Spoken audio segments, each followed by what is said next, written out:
चलिए जयप्रकाश भैया की तरफ से फिर से पुरस्कार। काहे के इतना पैसा दे रहे हैं, छोड़िए, एक बार दे के अस्थिर हो जाइए। जयप्रकाश भैया बड़े दिल के। हम उस समय अपना सिनेमा कर रहे थे आपके गोरखपुर में ही। बोल रहा था बोल, मैं कोशिश यही कर रहा हूँ कि देवरिया गोरखपुर पड़रौना से लेकर इधर ही बीच में सिनेमा करूं, ताकि बहुत सारे भाइयों को जो काम इच्छुक है करने के लिए, आप लोगों को कोशिश है कि इधर सिनेमा होगा तो हमारे सारे भाई खेसारी लाल यादव के साथ काम भी करेंगे। तो मेरी कोशिश है, और आज शादी हो तो ऐसी सिनेमा का बहुत बड़ा ओपनिंग लगा है मेरे बिहार और झारखंड में, तो आप लोग एक बार ताली बजा दीजिए कि ऐसा ही खेसरिया का ओपनिंग लगते रहे। तो जयप्रकाश भैया वहीं पे मिले मुझे, और जयप्रकाश भैया का इतना प्यार, मैं इनका सेवा भी नहीं कर पाया, लेकिन घर तो रहे नहीं, हम सेवा करी, होटले रहे, शूटिंग पे जाता नहीं, लेकिन वो अलग था। फिर हम जब भी मिले भैया से शूटिंग पे मिले हैं, लेकिन इनकी मोहब्बत और इतने अच्छे आदमी हैं कि कभी एक बार इन्होंने कॉल किया कि बाबू आपको आना है, और मैं आ गया। ना इनसे बीच में मेरी कोई बात हुई, ना इनका मेरे से हुआ।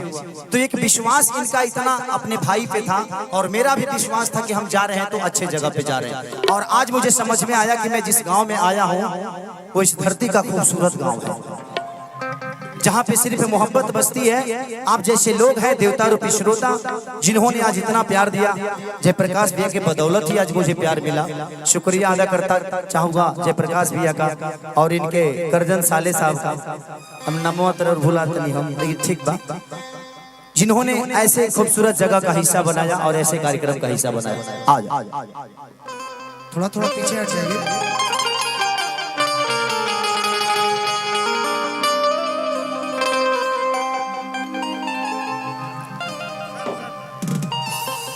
चलिए ओपी भैया की तरफ से पुरस्कार, भगवान से प्रार्थना शुभकामना खाते कि छोड़ के जब से गायल बाड़ू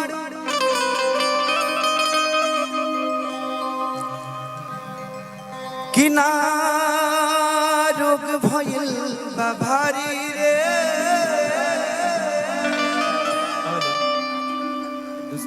कि प्यार में पागल भइल तहरा खेसारी रे। रेड वाला कि खुश ना गिरा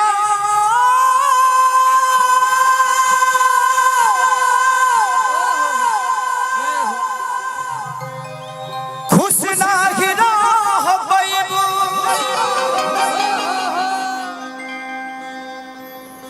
तू के हुबो के कोरा में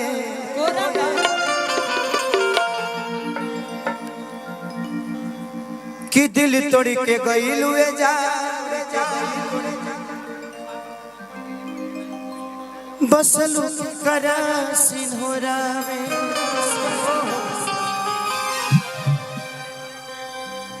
कि जा जइबू तो जा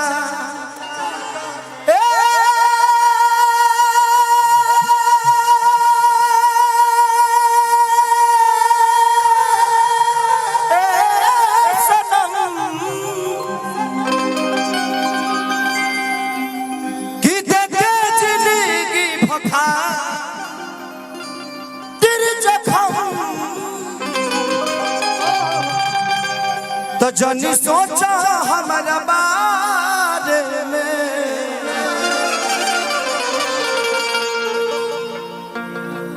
कि जनी सोचा हमारा बारे में,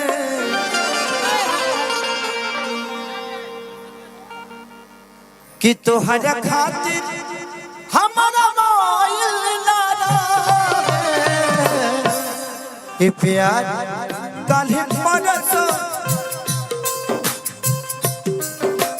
प्यार काल्हि परसो के काजिल न रहा,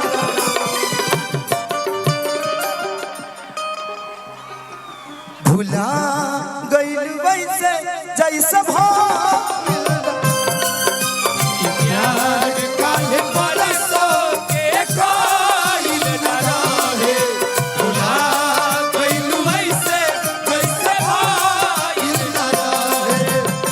प्यार काल्हि परसो के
हमेशा तो से प्यारे गए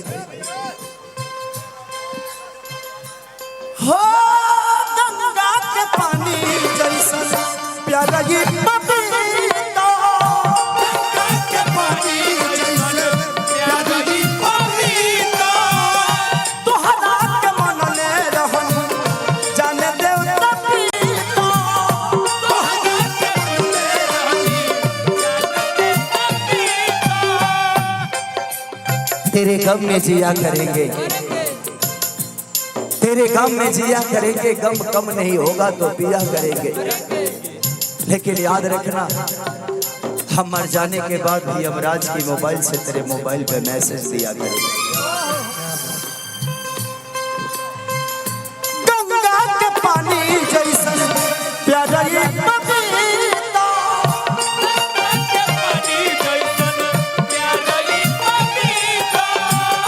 तोहरा के मन ले रहन जाने देवता पीता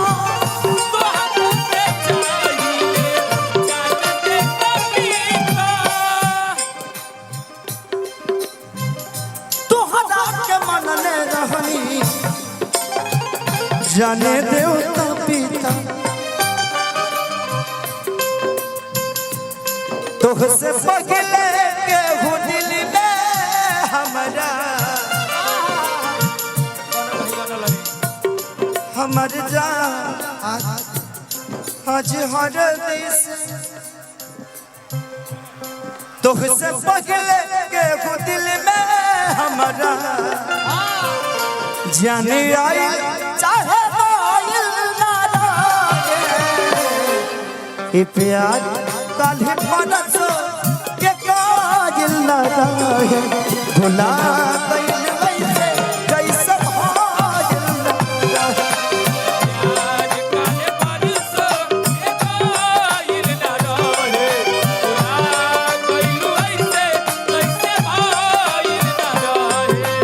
प्यार काल्हि परस के काजिल ना रहे भुला गइल वैसे जैसे भाजिल ना रहे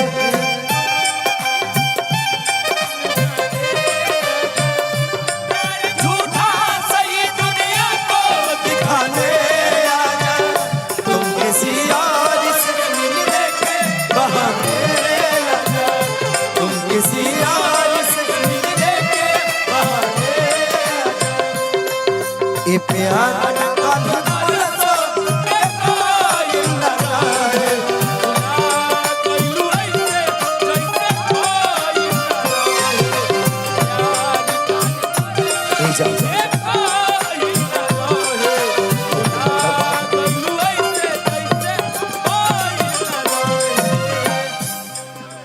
तोहरा गइला के बाद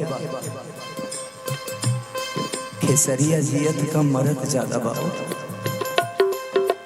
ई तोहके लागत है बट आज बड़ा खुश बानी हम खुद से प्यार करे प्यारे वाले के चाकर में मरे लागे जाई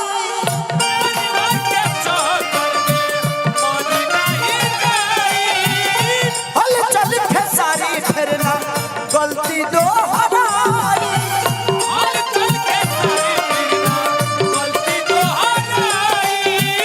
हल चल खेसारी फिरना गलती दोहराई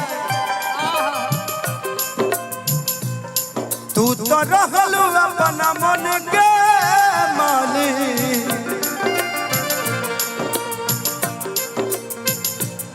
तू तो रहलू अपना मन के मालिक तुहरे हाथ कब भइल ना रहे प्यार काल्हि परस के काजिल ना रहे भुला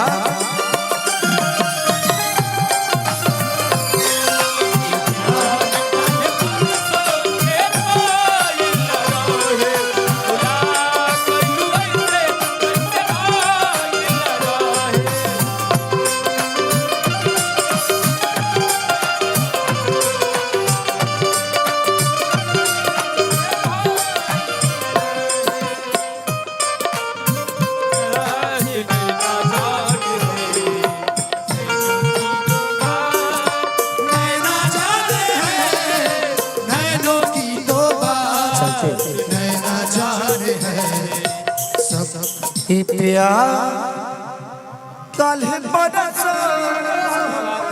ये काजल न रहे भुला गइल वैसे जैसे भाइल थैंक यू सो मच।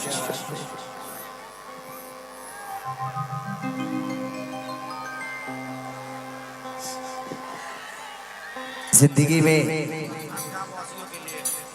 समस्त गांव वासियों के लिए भाई पूरा दिल से प्रणाम। आज ओम प्रकाश भैया इतनी सलीमता के साथ आप लोगों के बीच में मुझे लाए, दिल से प्रणाम। और मैं अभी यहाँ के लिए आर्टिस्ट और कलाकार नहीं, मैं इस गांव का बेटा बन के यहाँ पे आया था और आज बेटा बन के ही जा रहा हूँ। आप लोगों ने इतना प्यार और मुझे सम्मान दिया, उसके लिए दिल से थैंक यू। और हम कोनो लड़की खातिर ना रोइले, हमारे जीवन में रोज लड़की ये बड़ी सी। हाँ, डांस हमारे संगे करके सिनेमा में ले हम बाद में तरह के लिए हम सिनेमा में भाई का नंबर ले लीजिए, इनको लिया जाएगा बाद में तरह के इत्मीनान से ले हम सब के सिनेमा में। तो दिल से प्रणाम किए। और हम आज ले जीवन में मोहब्बत सिर्फ तहारा लोग इससे करीले, हम खुद से मोहब्बत ना करें। हम 24 घंटा ना 72 घंटा जागी ले तो खाली तहारा लोग खाती कि तहारा लोग के कितना मनोरंजन दे दी। हम साल के 12 गो फिल्म करीले, सोच लो कि 12 गो फिल्म करत हो जावन आदमी, अब 20 गो कम से कम हमार गाना रिलीज होला महीना में। तब हम गाइले कब, शूटिंग कब करीले, सिनेमा के गाना कब गाइले, सिनेमा के कहानी पर कब बैठीले। जिंदगी में हमारे आपके मनोरंजन के अलावा मेरे जीवन में कोई खुशियां नहीं है, इसीलिए हमेशा हर 2-3 दिन पे आप सबके लिए कुछ ना कुछ करते रहता हूँ, ताकि आप लोग ऐसे ही अपने बेटा को प्यार देते रहिए। हम अपने जीवन में किसी से बात कर कर अपने जीवन को नहीं चलाया, हमने मेहनत की। हम गायक ना रहनी आजो नहीं की, हम वो सबके बेटा है, बेटे बन के जीवन चलावे के बाद, भाइये बन के जीवन चलावे के बाद, हमारा बहुत बड़ा स्टार नहीं है बने के। तो जिंदगी में ऐसा ही प्यार और मोहब्बत खेसारी को हमेशा आप देते रहिए, यही कामना।